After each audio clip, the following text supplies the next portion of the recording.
Les chiffres du recensement général de 2011, le Togo est un pays jeune, 75% de sa population a moins de 35 ans. Une jeunesse qui étonne à tout, mais aussi une épine dans la cheville des politiques de développement du pays. Ainsi, la population juvénile est frappée de plein fouet par le chômage et le sous-emploi, qui sont plafonnés à 28,6% de cette population. Le chômage des jeunes est un facteur de risque pour la stabilité du pays et fait l'objet d'une attention particulière du gouvernement. Ainsi, des programmes touchant au cadre institutionnel et opérationnel ont été initiés ces dernières années. Il s'agit notamment du Provonat, du programme AIDE, le PRADEB, de la MPE ou de la FAIEJ.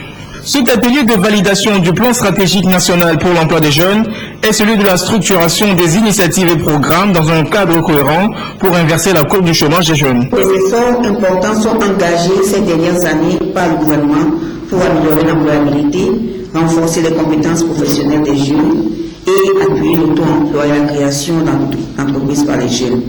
Sur cette base, et en vue de mieux structurer les actions en les intégrant dans un cadre cohérent, le ministère chargé de la jeunesse et de l'emploi des jeunes a initié l'élaboration du plan stratégique national pour l'emploi des jeunes. Ce document prend en compte à la fois l'expérience acquise dans le domaine de l'insertion des jeunes, mais aussi les perspectives ouvertes par le gouvernement à travers un engagement politique et financier important en faveur de l'emploi des jeunes. À terme, ce plan stratégique pour l'emploi des jeunes sera la compilation de deux documents. Le programme emploi jeune en cours d'élaboration avec le concours du Bureau international du travail et du document des orientations politiques et stratégiques appuyé et financé par divers partenaires dont le PNUD, le CADERT ou la BAD. Du fait de la transversalité de la question du chômage juvénile, ce plan est rédigé et porté à bout de bras par divers acteurs. Ceci voit en lui une boîte à idées devant servir à offrir aux jeunes des opportunités d'accès à l'emploi.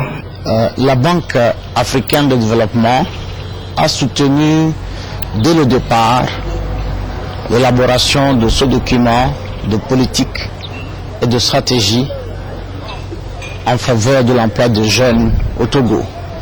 Si le gouvernement faisait les efforts essentiels pour investir, n'empêche qu'1 milliard supplémentaire chaque année en termes d'investissement, cela permettrait de générer entre 35 000 et 50 000 emplois. Et si on se cale sur les 5 ans de l'ASCAP, cela nous donnerait un chiffre important en termes de réduction de l'emploi des jeunes. Le plan stratégique national pour l'emploi des jeunes représente un espoir pour des milliers de jeunes à travers le Togo de voir s'ouvrir les barrières pour entrer sur le marché du travail. Les acteurs des organisations de la société civile impliquées dans les questions de changement climatique de l'Afrique de l'Ouest sont à Lomé pour un atelier de renforcement de capacité de 2 jours. Ils vont tenter d'uniformiser leur stratégie de lutte contre les changements climatiques afin de pouvoir accompagner les gouvernants dans ce travail. Samuel Niaoui. Les changements climatiques restent un défi de taille pour les gouvernants de tous les pays du monde. Pays pauvres et pays développés sont touchés par le phénomène à différents niveaux, mais les pays pauvres, en l'occurrence ceux de l'Afrique subsaharienne, sont les plus affectés. Ailleurs, ces changements du climat prennent l'allure de sécheresses chroniques avec pour conséquence des famines. Dans d'autres régions, ce sont des pluies excessives qui provoquent des inondations, entraînant des pertes considérables dans l'agriculture, l'élevage et même des pertes en vies humaines. L'avancée du désert dans les pays de l'Interland et l'avancée du niveau de la mer pour les pays côtiers sont les illustrations les plus évidentes des changements climatiques. Limiter les ravages des changements climatiques, sinon les réduire considérablement, c'est l'objectif de cet atelier sous-régional qui regroupe les acteurs de la société civile de l'Afrique de l'Ouest. Cette réunion de Lomé va permettre aux différentes organisations de société civile d'uniformiser leurs actions afin d'accompagner les politiques de lutte contre les effets des changements climatiques des gouvernants. Quand vous prenez des exemples de pays comme le Togo où il y a chaque année une montée de la mer et quand vous prenez des pays comme le Niger d'où je viens, où vous avez chaque jour vraiment des centaines de mètres carrés qui sont dévastés par la désertification, il est de notre devoir en tant que société civile, en tant que défenseur des droits de communauté, de renforcer nos capacités et aussi créer les conditions de dégager une position ouest-africaine pour pouvoir remettre à nos chefs d'État qui est la contribution de la société civile ouest-africaine par rapport à ces négociations. Au niveau macro, plusieurs actions sont menées par les États pour lutter contre les changements climatiques. Au Togo, c'est le ministère de l'Environnement et des Ressources forestières qui est chargé d'élaborer les stratégies de lutte contre le phénomène. Le Togo a engagé plusieurs actions pour renforcer l'adaptation au changement climatique. À travers notre Institut de recherche agricole, il y a eu une création de variétés assez courtes et aussi l'encadrement des producteurs pour ces semences améliorées afin d'accroître le rendement des paysans et de réduire les pertes liées à ces cultures. Il faut relever aussi l'aménagement de bas-fonds et mettre en exergue le fait que toutes ces mesures ne peuvent pas aboutir sans sensibilisation et éducation sur les changements climatiques. Cet atelier est organisé par le PACJA, Alliance panafricaine pour une justice climatique en Afrique. Pendant ces 2 jours, les participants vont non seulement renforcer leurs capacités, mais aussi réfléchir sur l'agenda du développement durable des OND post-2015.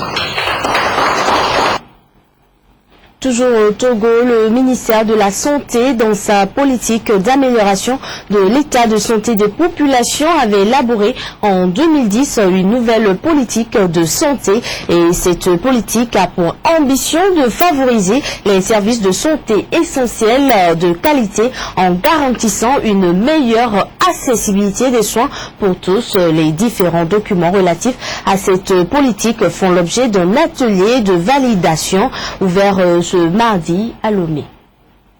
Les différents personnels des centres hospitaliers universitaires et des centres de santé du Togo sont en contact au quotidien avec les patients.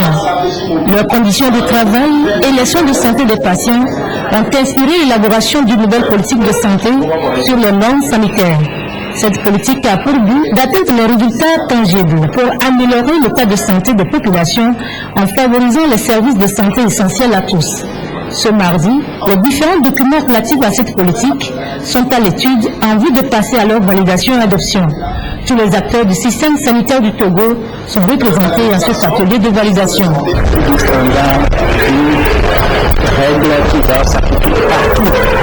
C'est un outil consensuel. C'est pour la négociation consensuelle avec tous les acteurs qui interviennent dans le domaine de la santé.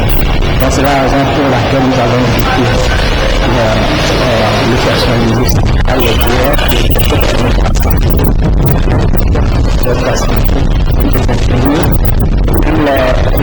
les ASF agents de santé clinique.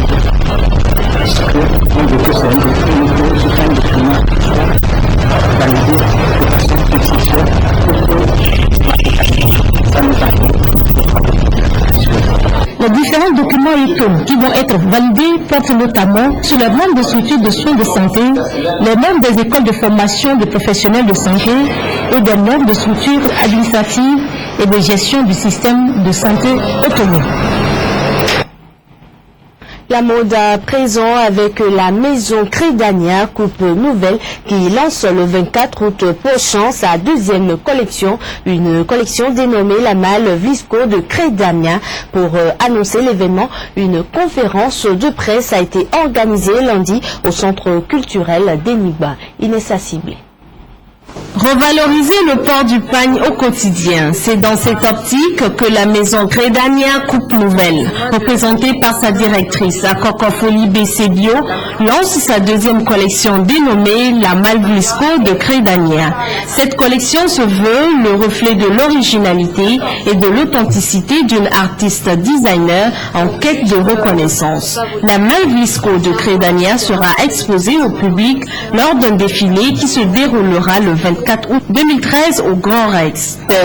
Ma deuxième collection de cette année, c'est pour me rappeler de nos mamans, parce que c'est nos mamans qui utilisent la malle. C'est pour cela que j'ai choisi le malle de Crédania. Dans cette collection, il y aura les anciens modèles et il y aura aussi des nouvelles modèles. Donc tout le monde est concerné. Ce défilé comportera 2 phases. Une première qui mettra en valeur les talents d'une artiste émergente qui représentera 10 tenues de Woodin, et la deuxième sera consacrée aux 45 tenues de Crédania Coupe Nouvelle. Akoko Folie BC Bio s'est engagé à faire revaloriser l'héritage africain. Nous continuons avec la CET qui informe son aimable clientèle que suite à une panne survenue sur le transformateur de puissance qui alimente le poste de répartition d'Atapamé ce mardi 13 août 2013 à midi, la fourniture du courant électrique a été interrompue dans les localités de Kacha, AVT, Gleyi, Agbaditwe, Wahala, Note, Pelé, Amatapé, Gapé et leurs environs. Les équipes techniques de la CET sont à pied d'œuvre pour un retour à la normale dans les meilleurs délais. La direction générale de la CET présente ses excuses aux clients des localités concernées par le désagrément et les remercie pour leur compréhension et leur fidélité. À l'international, au Mali, les estimations lui donnent une large avance. Ibrahim Boubacar Keïta est appelé à prendre les rênes du pouvoir. Son adversaire, Soumaïla Cissé, a reconnu sa défaite et a rencontré son adversaire pour le féliciter en personne sans même attendre les chiffres officiels. Il est le vainqueur de la présidentielle au Mali, Ibrahim Boubacar Keïta. Les résultats définitifs ne sont pas encore connus, mais l'ancien Premier ministre bénéficie d'une large avance au vu des bulletins déjà dépouillés. D'ailleurs, son adversaire n'a pas attendu. Soumaïla Cissé est venu en personne féliciter et souhaiter bonne chance au nouveau président. Contrairement à la tradition du coup de fil, j'ai préféré une tradition bien malienne, celle d'être présent ici à son domicile, devant sa femme, devant ses enfants, et avec ma femme et mes enfants, je souhaitais vraiment tout le succès qu'ils méritent. Cette attitude de bon perdant, respectueuse, a particulièrement touché les Maliens. Pour eux, cela augure un bel avenir pour le pays. Bon, le comportement de Soumaïla a été vraiment impeccable, ça a été vraiment impressionnant et ça a été vraiment démocratique aussi. Ça nous a tous soulagés. Ouais, un geste vraiment incroyable, un geste très très bien. Au Mali, c'est comme ça, il faut respecter les aînés. C'est ça, c'est la tradition malienne. Ce beau geste ne doit pas faire oublier que le président a maintenant une mission de taille à remplir. Ibeka, comme on le surnomme, va devoir s'atteler rapidement à relever le pays et à réconcilier toutes les parties après 1 an et demi de crise politique et militaire. Dans cette édition, nous sommes en direct du Mali avec notre correspondant Sekou Tangara, le responsable de l'information de Africable. Sekou, bonsoir. Bonsoir madame. Est-ce que vous confirmez les premières tendances de l'élection présidentielle qui place Ibeka en tête? C'était un secret de polichinelle. Depuis le dimanche dans la soirée, à l'issue des opérations de vote, les premières tendances donnaient Ibrahim Boubacar Keïta largement en tête, que ce soit au niveau local, au niveau régional, même au niveau international, au niveau des ambassades et consulats du Mali. Toutes les données, toutes ces tendances passaient Ibrahim Boubacar Keïta largement en tête devant son rival.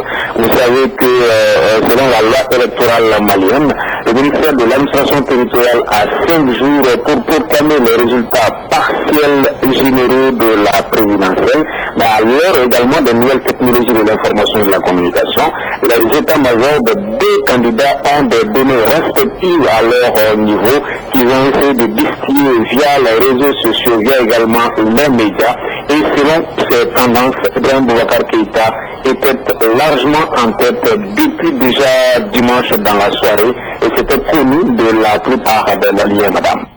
Eh bien, Sekou, Soumaïla Cissé, le candidat malheureux, a reconnu sa défaite officiellement. Est-ce que vous avez une idée des mobiles qui lui ont poussé à rencontrer son challenger? Le premier mobile, c'est le contexte actuellement du Mali. Vous savez que c'est un pays qui revient de loin, puisqu'il y a près d'une année, le Mali c'était un pays où l'État, l'administration, l'armée était complètement à terre, à l'issue du coup d'État du 29 mars 2012, et qu'il y a près de 7 mois, le pays était occupé dans ses 2 tiers par une horde de terroristes sans foi à ni loi.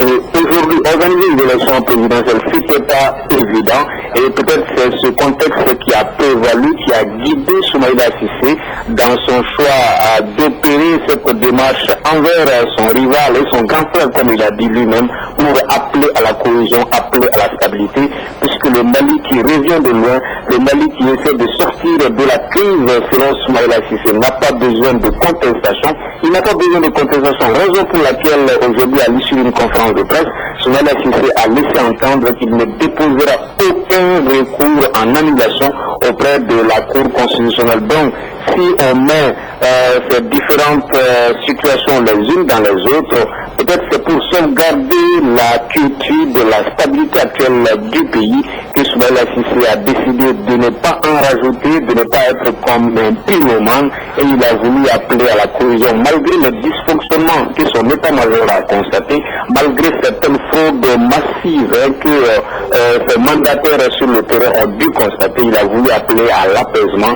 à la quiétude, puisque ce n'était pas évident pour le Mali d'organiser une élection présidentielle sans incident majeur et de sortir de la crise. Voilà ce qu'on peut dire en termes de motivation de Soumaïla Cissé à aller rendre visite à son rival Ibrahim Boubacar. Une dernière question, Sékou, pouvez-vous nous donner une idée sur les défis qui attendent IBK après la proclamation définitive des résultats? Les défis qui attendent le nouveau président de la République sont à deux niveaux. Le premier défi, c'est la réconciliation nationale. Et ce défi est en passe d'être résolu parce que le Mali était divisé entre pro-poutistes et anti-poutistes. Le Mali était divisé entre ceux qui sont en train de prôner la sécession, l'autonomie, ceux qui ont des velléités sécessionnistes et ceux qui pensent que le pays est un et indivisible. Le premier défi du nouveau président de la République, c'est de parvenir à l'effectivité de l'unité et de l'unicité du Mali. Ça va être le premier défi. Le deuxième défi, ce sera la relance économique. Vous savez, après déjà les événements du 22 mars 2012, les principaux partenaires techniques et financiers du Mali, que ce soit au niveau bilatéral, au niveau multilatéral, ces partenaires sont tous partis. Alors, il va falloir trouver le bon langage, les bons mots, les bonnes phrases pour les faire revenir. Et la relance économique sera donc sans doute le deuxième défi du président de la République. Il y en a beaucoup, mais les deux en priorité sont celles-là, la réconciliation nationale et la relance économique, et le tout couronné par la fermeté, la rigueur qu'on connaît déjà de Ibrahim Boubacar Keïta, puisque vous êtes sans savoir, Madame Edwige, qu'ici on surnomme Ibrahim Boubacar Keïta le Pampilintigi, l'homme de la parole, c'est comme cela ça veut dire en Bambara, et on se rappelle son passage à la primature de 1994 à 2000, où il n'a pas hésité à emprisonner des leaders étudiantins et même des leaders des partis politiques de l'opposition. Donc cette rigueur, cette fermeté de Ibrahim Boubacar Keïta seront l'aider pour faire face à ces principaux défis. Alors merci Sékou pour ces précisions. Je vous rappelle qu'à l'instant nous étions avec Sékou Tangara, le responsable de l'information de Africable, notre correspondant. Toujours au Togo, les élèves sont officiellement depuis quelques semaines en vacances, une période qui suscite parfois des interrogations chez les parents d'élèves. Comment occuper les enfants durant ces vacances? Quel type de distraction leur proposer? Pour tenter de répondre à toutes ces questions, une de nos équipes de reportage vous amène à la découverte du Blooming Center à Lomé. Sa particularité, concilier diversement et études. Gaëtan Padiba.